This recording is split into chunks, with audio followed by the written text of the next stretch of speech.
Everyone, welcome back. Today I want to take a look at appropriate music as we conclude our discussion of music, some things to think about. And I wanted to just briefly go over some of the thoughts of Gerald Otley's Appropriate Music in Our Lives and some questions that I want you to consider as you go through the article. How do you categorize appropriate and inappropriate music? What makes a work of music appropriate and another inappropriate? So thinking about this is similar to our discussion about what do we consider to be art. So, are there some common criteria or qualities that would make one work of art appropriate and another work inappropriate?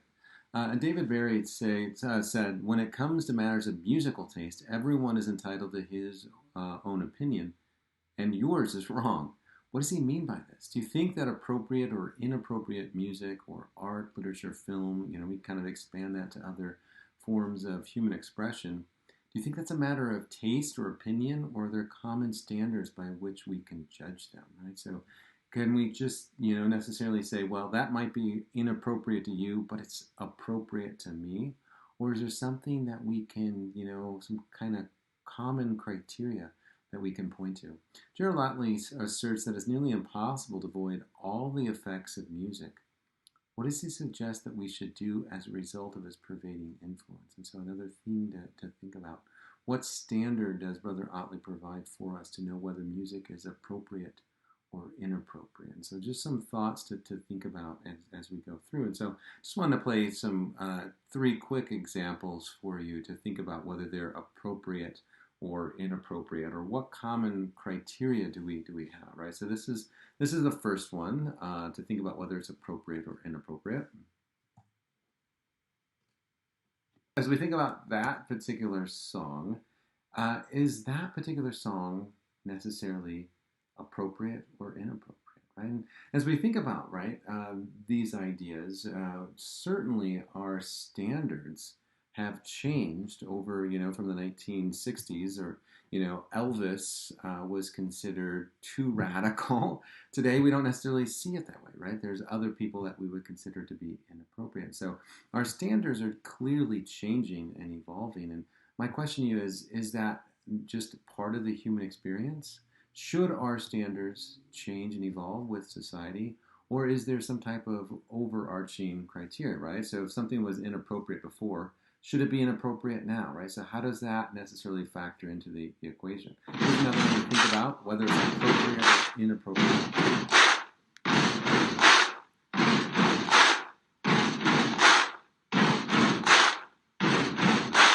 Buddy, you're a boy, make a big noise, playing in the street, gonna be a big man someday, you got mud on your face. So thinking about that particular song, I'm not going to play all of them for you because you guys are familiar with them, right? I'm just throwing ideas out for you to consider. Is that one appropriate or inappropriate? Or what makes it appropriate or what makes it inappropriate? And as we think about these standards and these ideas, whether they change according to what decade we're living in or what time, do the standards of Heavenly Father change, right? Or does he have a set standard that stays, pretty much in line with, stays pretty much constant, right? Does he change and say, you know what, I guess, 10 years ago, I guess that I thought it was inappropriate, but now I think it's appropriate. Do his standards change, right? So how does that factor into the discussion? Here's the last one to kind of think about whether it's appropriate or inappropriate. I'm only one call away. I'll be there to save the day. Superman got nothing on me. So again, as we think about that, what makes that appropriate or inappropriate? Here's a couple of quotes to think about. If you show me the songs that a people or a community sing, then I will tell you the character of that community, right? And when you think about that, right? What songs a community sings tells you the character, right? What's important to them, what values they adhere to, right? So I think if that's true, a question I have for you to think about is, what do you think that American music says about America, right? What does it say about us? That the songs that we sing, the things that we find to be important, what commentary do you think that's making, right? So that's, again, another humanistic or humanities question for us to consider as we think about our culture and our cultural developments, what do they say about us, right?